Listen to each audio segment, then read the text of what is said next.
لحسين منه توصل للاعب محمد شريف يغيرها بشكل رائع، لكن لمسات حسين وهو نازل في لعيب تحسها كانت طلعت انه هو نازل فايق عايز يعمل حاجه، محضر نفسه ان هو ينزل حتى لو 10 دقائق او ربع ساعه هيعمل حاجه. محضر نفسه، دي الجمله اللي قلتها قبل بدايه التيم او اللاعب اللي هيحضر نفسه بشكل جيد قبل المباراه هو اللي هيلاقي نفسه اثناء الماتش. 1-1 حتى الان، الزمالك معاه نقطه يوصل للنقطه 18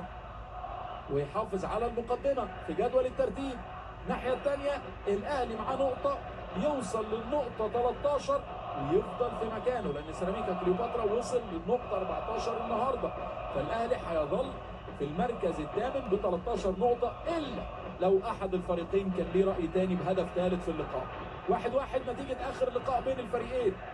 لكن هل نتيجه ال 2-1 اللي فاز بيها البنك الاهلي على الاسماعيلي